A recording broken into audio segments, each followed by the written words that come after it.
Selanjutnya kita teruskan ke inti materi hari ini. Seperti yang sudah saya sebutkan di awal video, bahwa materi hari ini atau pertemuan kita adalah mengenai review dari materi oceanografi fisika dari awal semester hingga ke tengah semester, ya. Ya, seperti yang sudah saya sebutkan di awal bahwa objek utama dari oceanografi adalah air laut. Dan Anda harus tahu bahwa air dan gas adalah fluida, ya. Jadi sebenarnya antara air dan gas itu memiliki sifat atau karakteristik yang hampir sama. Nah, apa itu fluida? Nah, jadi ini adalah definisi fluida. Jadi fluida adalah sebuah zat yang akan terdeformasi, jadi dia mengalami perubahan bentuk secara terus-menerus atau secara kontinu, ya, jika dia dikenai tegangan geser berapapun besar kecilnya. Nah, jenis fluida itu dibagi menjadi dua, gas dan cairan, gas dan liquid. Itulah makanya kenapa sebelum Anda belajar oceanografi, Anda itu harus diajarkan tentang meteorologi. Karena gas dan liquid, gas dan air, itu memiliki sifat yang sama. Kalau dalam segi oceanografi, faktor oceanografi itu dipengaruhi oleh faktor meteorologi. Dan begitu pun sebaliknya. Faktor meteorologi, ya, faktor meteorologi itu cuaca, angin, curah hujan, itu dipengaruhi oleh faktor oceanografi, ya. Jadi perbedaan inti dari fluida dengan zat padat, ya, kalau fluida itu dia akan berubah bentuknya secara kontinu dengan seberapapun besar gaya yang dikenakan pada fluida tadi, ya kan? Sedangkan kalau zat padat itu tidak akan pernah berubah. Ya, kalau ada air lah di dalam gelas, Anda tiup, pasti si airnya akan berubah bentuknya. Kan gelasnya mah enggak, ya. Nah, supaya Anda memahami tentang fluida, ini ada video nomor 2 mengenai definisi fluida. Anda saksikan saja dulu videonya, nanti akan saya terangkan kembali. In this lesson, we will discuss the definition of a fluid. Fluid mechanics is the study of fluids at rest, also called fluid statics, and fluids in motion, also called fluid dynamics. But what exactly is a fluid? Let's look at the three states of matter we commonly encounter in our everyday lives. Solids are characterized by having relatively strong bonds between its molecules that prevent the material from flowing. If you place chunks of solid into a container, the chunks will not deform into the shape of the container. Solids also are relatively difficult to compress compared to gases. It takes a large, concentrated force to change a solid's volume significantly. Liquids have weaker intermolecular bonds, which allow the liquid molecules to move freely within the liquid bulk. If you place a liquid into a container, it will deform into the shape of the container. And liquids, like solids, are relatively difficult to compress compared to gases. Gas molecules have negligible intermolecular bonds, which allow the gas molecules to move freely throughout space. If you place a gas into an empty container, it will expand to fill the entire volume. The spacing between gas molecules is much larger than the spacing between liquid or solid molecules. And gases are much easier to compress.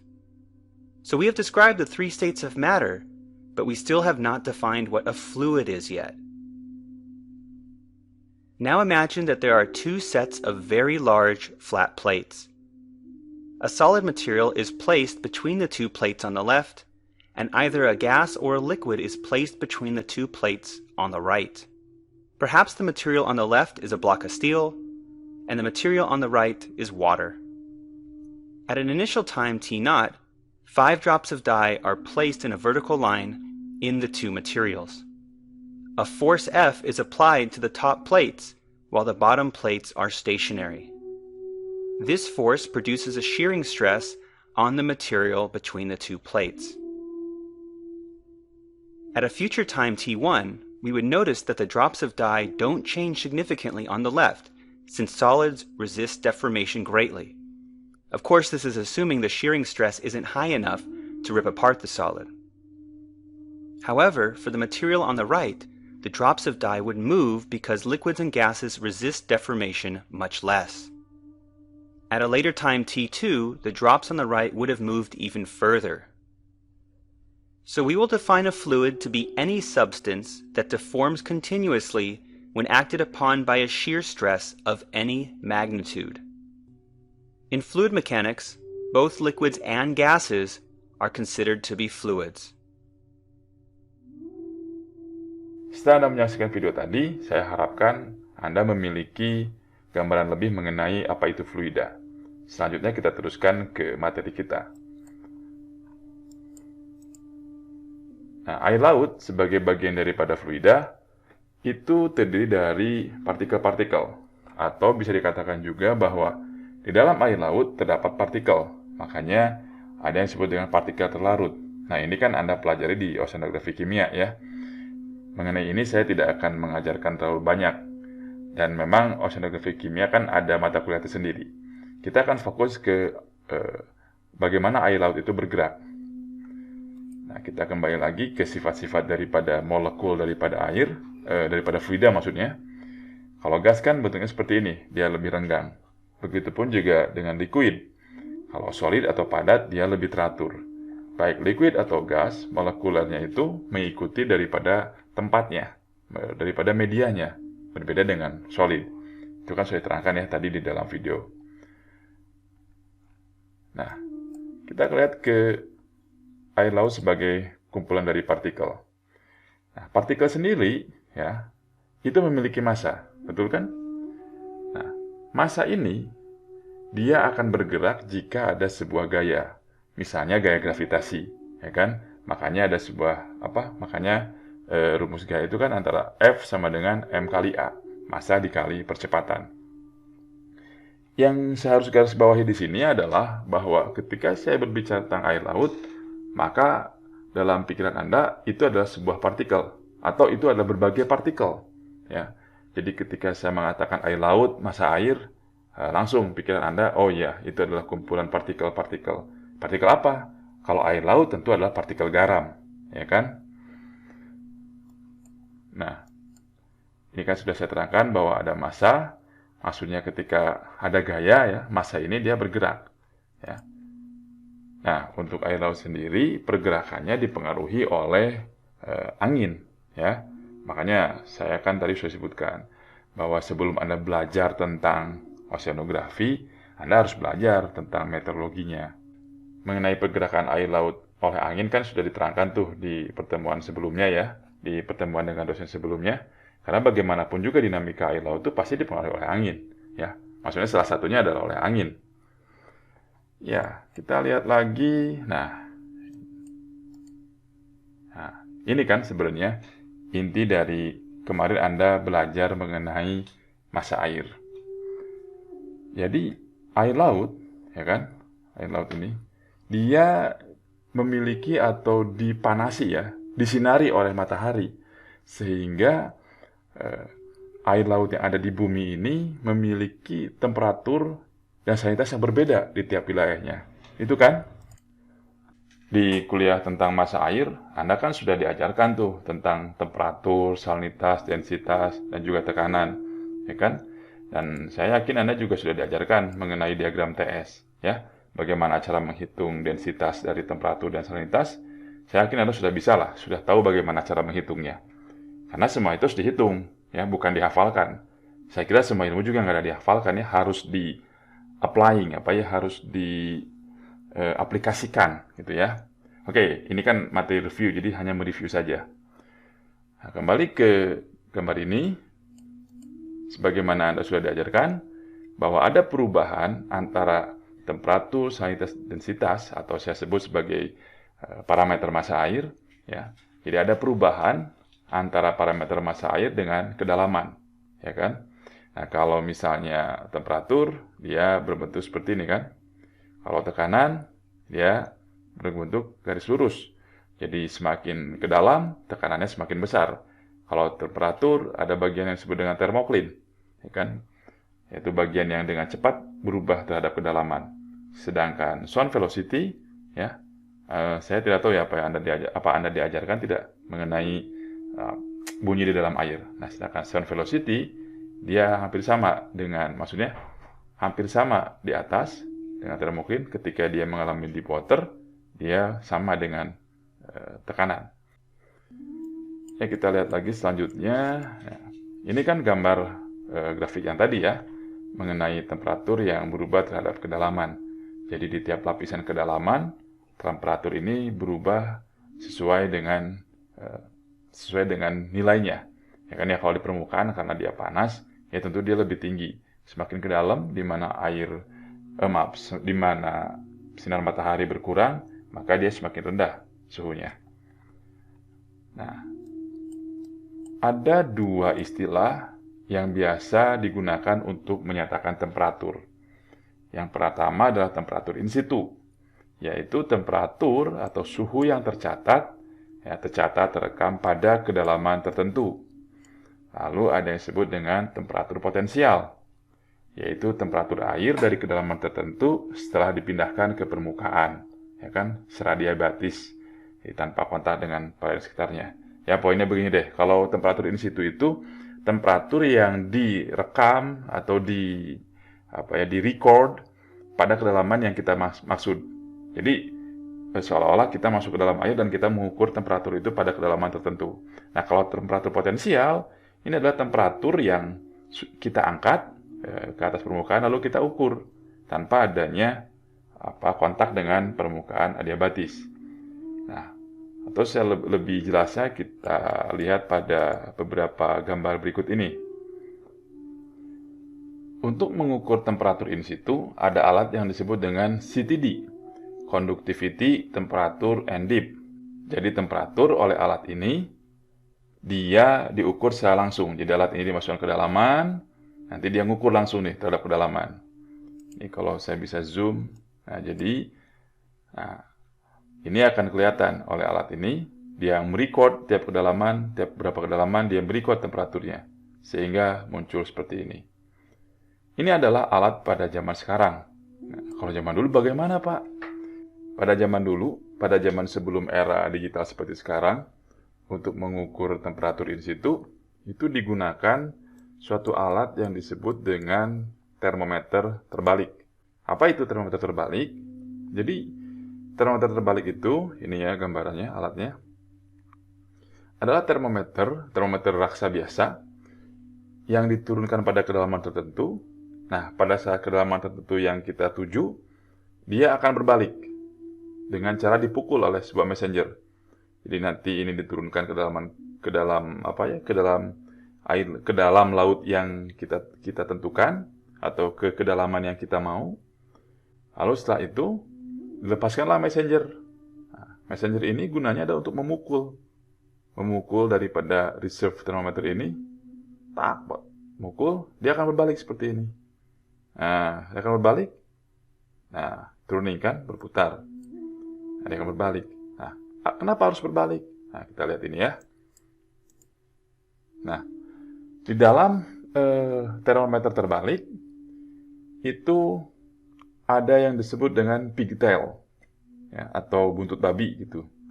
Nah, sebelum termometer ini terbalik, atau di atas kapal gitu ya, termometer ini berdirinya seperti ini. Nah, seperti ini. Jadi ini bottomnya, ini atasnya. Jadi ada dua, ada yang unprotected, ya, ada yang protected. Ada yang terlindungi, ada yang tidak terlindungi. Ada yang terbalik. Ini tidak terlindungi, ini terlindungi. Ini pada dasarnya dua-duanya adalah sama. Kalau yang unprotected, nah ini case-nya terbuka. Ya, kalau protected dia tertutup semuanya. Dua termometer ini, jadi ini ada termometer biasa, ya, termometer biasa yang biasa kita lihat lah. Dan satu lagi yang termometer yang ada pigtailnya. Nah, ketika dia berbalik, nah ini top ya, atasnya top. Nah, berbalik kan jadi gini, bottom. Nah, si bottomnya jadi ke atas. Nah, saya akan baca saja di sinilah. Ya. Tetapi pada intinya, ya, jadi saya singkatkan saja lah. Kalau Anda bisa kebaca, ini pause saja Anda baca ya. Tapi singkatnya, si pigtailnya tadi, ketika dia berbalik, dia akan menahan air raksa yang asalnya di bawah. Ya. Maksudnya gimana, Pak? Nah, kalau Anda tahu sifat air raksa, air raksa itu kan memuai karena suhu. Nah, kalau di semua termometer pasti ada, ya saya sebut bendulannya lah ya, apa ya, bebendulnya lah gitu ya, benjolannya lah. Di mana ini adalah fungsinya itu adalah untuk memuai ketika suhu berubah, ya. Nah, ini kan nih. Ya. Nah, ketika atau dalam keadaan di atas, dalam keadaan tidak terbalik, kalau suhunya itu naik, ya air raksanya memuai, ya kan? Begitupun sebaliknya. Kalau suhunya turun, air raksanya juga turun. Ya, karena ada yang ini nih, reservoirnya ini. Nah, dengan dibalikan, jadi ketika dia berbalik, si air raksa ini tidak akan bisa memuai. Nih, air raksa yang sudah berbalik ini. Karena apa? Reservoir yang utamanya terkunci oleh pigtailnya. Oke? Jadi ketika reservoir ini mau memuai lagi, ya nggak bisa. Karena sudah terkunci oleh pigtailnya ini. Ya. Nah, sisanya, yang ini, ya dia tidak bisa memuai. Karena ya memang yang untuk memuai utamanya yang bagian atasnya. Kalau Anda bilang, Pak ini masih ada bendulannya, ya, atau ada reservoirnya. Betul, tapi reservoir ini dia tidak sesensitif daripada reservoir yang atas. Artinya kalau suhunya berubah, dia tidak mengalami pemuaian sebagaimana reservoir yang seperti ini. Bisa dipahami ya. Jadi pada poinnya, ketika dia di atas seperti ini, kalau ada suhu dia memuai seperti biasa. Nah, tapi ketika dia berbalik, ya dia tidak bisa memuai. Dia di-cut, dipotong. Yang memuainya yang ininya aja. Yang ini, yang tadi, yang terakhir tadi, tidak ikut memuai. Pak, gimana sih Pak penjelasannya? Saya masih bingung. Ya, Anda tinggal pause aja film ini ya, video ini. Anda baca saja ini ya. Oke? Dan lagian juga, kita tidak punya termometer terbalik ini. Jadi, saya mau prakteknya juga susah. Ya. Dan sekarang juga sudah jarang digunakan termometer terbalik. Semua sudah pakai CTD. Ya, ini hanya untuk pengetahuan Anda saja. Kita teruskan ke bagaimana kita mengukur temperatur secara adiabatik, ya. Nah, ini kan secara potensial maksud saya. Kalau tadi ada temperatur in situ secara langsung dengan alat yang kalau sekarang itu CTD, ya kalau sekarang itu sudah CTD lah semuanya, nggak ada yang pakai reservoir termometer terbalik. Saya kira jarang lah, dan mungkin siapa yang pakai. Nah, kalau untuk suhu yang potensial. Nah, ini kita menggunakan yang namanya botol Nansen. Ya, ini nih, botol Nansen itu bentuknya seperti ini. Cara kerja botol Nansen juga hampir sama dengan reservoir terbalik. Jadi menggunakan pemukul, menggunakan messenger. Ini messenger itu seperti logam yang lebih berat. Nah, fungsinya untuk memukul. Memukul apa, Pak? Nah, kita lihat ya. Cara kerjanya nih kayak gini nih. Jadi ketika dia di atas kapal, ininya dibuka. Disimpan, dikaitkan pada, ya apalah mekanisme apa gitu ya. Dikaitkan lah. Ini kalau ini di lab ada barangnya. Ya, kalau belum rusak. Nah, jadi ketika di atas kapal ini dibuka tutupnya, nanti dia diturunkan kan. Terhadap kedalaman. Gitu. Karena dia dibuka di atas maupun di bawah, ya di bawah maupun di atas, kan air yang ketika dia turun, air yang dia lewatin naik ke atas. Ya enggak? Jadi tidak ada campur tangan. Tidak ada campur tangan. Tidak ada percampuran air di kedalaman tertentu dengan kedalaman yang kita maksud. Pasti paham lah. Nah, saat kita ingin mengambil air pada kedalaman tadi, ya, kita lepaskan messengernya. Ini kan, bergerak ini. Setak. Ketika dia memukul ini, dia akan melepaskan panelnya. Kan? Dia nutup. Dan artinya apa? Dia menjebak air pada kedalaman tertentu. Lalu kita angkat. Ya. Setelah diangkat, kita ukur temperaturnya. Makanya disebut tidak ada, tanpa kontak dengan perairan sekitarnya. Itu maksudnya tuh. Untuk lebih jelasnya ya, Anda saksikan saja video nomor 3 ini mengenai cara kerja atau bagaimana menyampling menggunakan botol Niskin. Tadi saya di depan disebutkan botol Nansen ya. Ya sebenarnya botol Nansen sama botol Niskin itu sama saja, itu juga ya. Nggak usah bingung. First you have to open the caps. This is the Niskin water sample. Then you have to put the locks.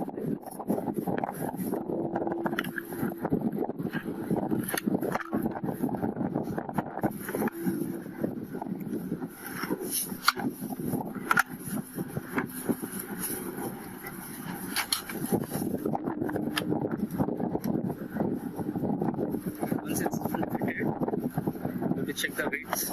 Here's the rope. Here's the rope.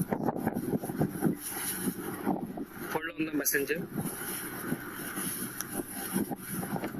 Here the cog also. And here the cog so that it doesn't interfere with the plunger. Then you have to lower the Required depth. to the required depth.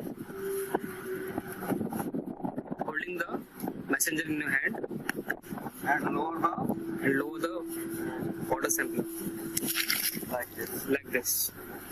Now this is 5 meter lowered.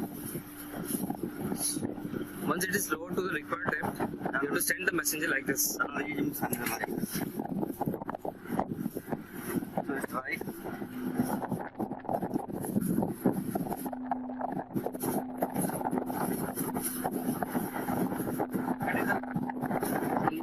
Water is level.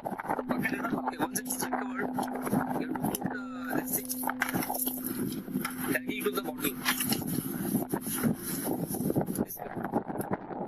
On the take this.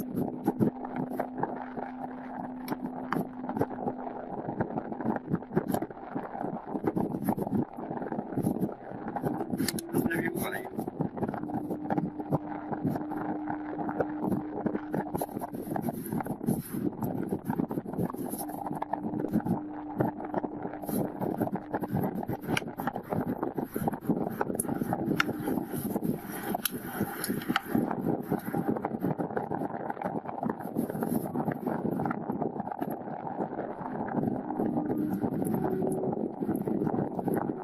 Thank you, Mr. Nishant, Mr. Archaran, and Mr. Yogesh. Thank you very much.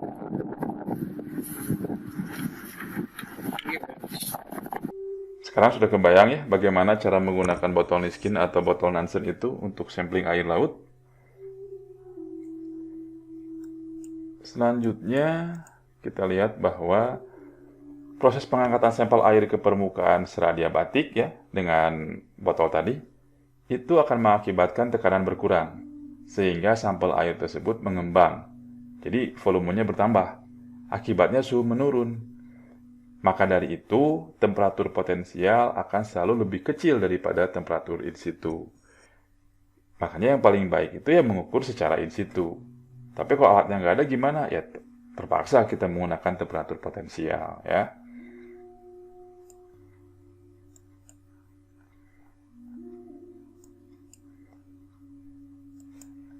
Itu tadi mengenai temperatur atau review mengenai temperatur. Kita masuk lagi ke submateri mengenai tekanan air laut. Tekanan pada kedalaman tertentu, tentunya di bawah permukaan air laut ya, itu ditentukan dengan persamaan hidrostatis.